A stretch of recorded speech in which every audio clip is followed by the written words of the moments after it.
Hello बच्चों, let us look at this question. The question says, what are homologous chromosome and what happens to homologs during meiosis? So इस question में सबसे पहले हमें define करना है कि होमोलोगस क्रोमोसोम्स होते क्या हैं। उसके बाद फिर हमें बताना है कि जो होमोलोग्स होते हैं यानी कि जो होमोलोगस क्रोमोसोम्स होते हैं मियोसिस में उनका क्या फेट होता है। तो सबसे पहले हम देखेंगे की कॉन्सेप्ट।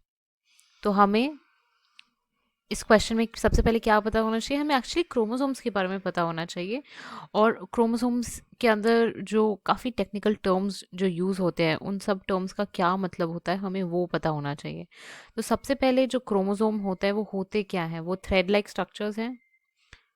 थ्रेड लाइक स्ट्रक्चर्स हैं जो कहाँ पे प्रेजेंट होते हैं, न्यूक्लियस में प्रेजेंट होते हैं। सो थ्रेड लाइक स्ट्रक्चर्स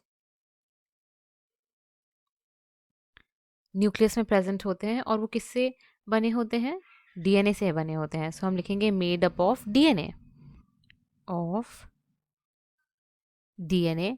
और वो जेनेटिक मटेरियल होते हैं या फिर हेरिडिटी मटेरियल होते हैं। एक्चुअली डीएनए को भी बोलते हैं मटेरियल। तो इन क्रोमोसोम में काफ़ी कुछ टर्म्स होते हैं जिनकी हमें मीनिंग पता होनी चाहिए। एक टर्म है होमोलोगस क्रोमोसोम्स। तो हम अगर होमोलोगस क्रोमोसोम्स लिखें, homologous chromosomes,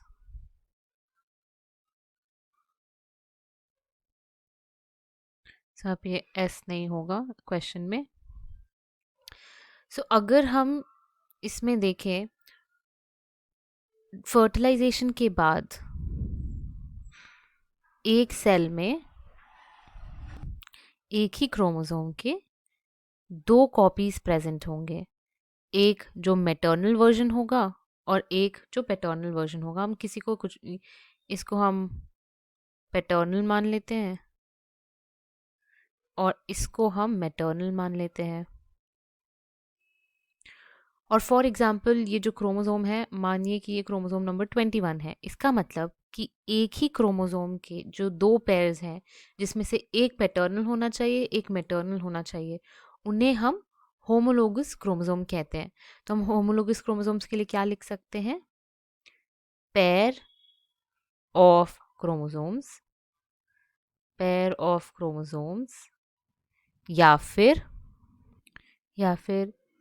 two copies, two copies of the same chromosome, of the same chromosome. सो ये हो गया हमारा होमोलोगस क्रोमोसोम। अब हमसे पूछा है कि होमोलोग्स जो है, ये जो होमोलोगस क्रोमोसोम है मियोसिस में उनके साथ क्या होता है।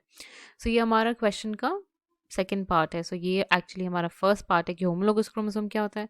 अगर हम अब सेकेंड पार्ट यहाँ पे लिखें तो अभी हमें पता करना है कि मियोसिस में क्या होता है। तो मियोसिस में दो मियोसिस होते हैं, एक तो होता है मियोसिस 1 और दूसरा होता है मियोसिस 2।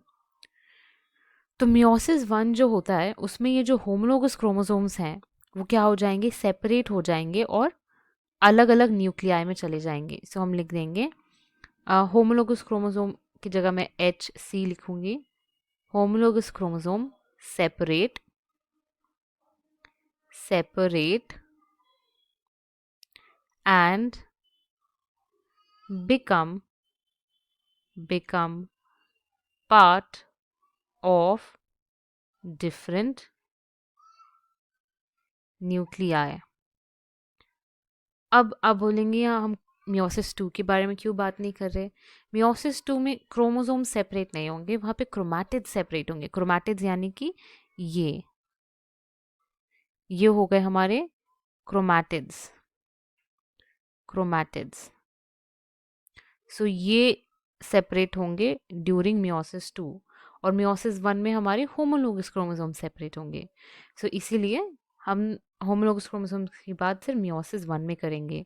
सो फॉर एग्जांपल अगर आपको ये समझना है तो सबसे पहले जो प्रोफेज होता है उसमें, प्रोफेज का मैं डायग्राम बना रही हूँ, तो उसमें एक यूनिक ऐसे स्ट्रक्चर प्रेजेंट होगा यानी कि जो होमोलोगस क्रोमोसोम्स हैं वो एक दूसरे से जॉइंट होंगे और हम इस कंडीशन को कहेंगे बाईवैलेंट, बिकॉज 2 क्रोमोसोम्स प्रेजेंट है।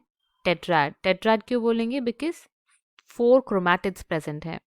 और ये कौन सा फेज है? प्रोफेज 1। उसके बाद मेटाफेज में क्या होगा? यही जो होमोलोगस क्रोमोसोम्स हैं वो मेटाफेजिक प्लेट पे अपने आप को अरेंज करेंगे और हमें ये भी पता है कि इसमें फिर स्पिंडल फाइबर्स आके अटैच हो जाएंगे ऑपोजिट पोल से। सो ये हो जाएगा हमारा मेटाफेज। मेटाफेज। एंड आपको पता है कि नेक्स्ट फेज क्या होगा? नेक्स्ट फेज होगा हमारा एनाफेज, जहाँ पे ये जो होमोलोगस क्रोमोसोम्स हैं अब ये ऑपोजिट ऑपोजिट पोल्स पे चले जाएंगे, राइट? तो ये था हमारा एनाफेज। अब फाइनली आएगा हमारा टीलोफेज, जब हमें ये 2 सेपरेट वापस न्यूक्लियर मेम्ब्रेन बन जाएंगे। सो एक में ये दोनों सेपरेट न्यूक्लियाई में एक एक होमोलोगस क्रोमोसोम प्रेजेंट होगा, यहाँ पे ये वाला। सो ये है हमारा टीलोफेज। सो ये होगा हमारा fate of homologues during meiosis. So this is our final answer, जिसमें हमने सबसे पहले आंसर किया कि होमोलोगस क्रोमोसोम क्या है। Then we have answered what happens to these homologs during meiosis. So this is our final answer. Hope you understood well. Best of luck.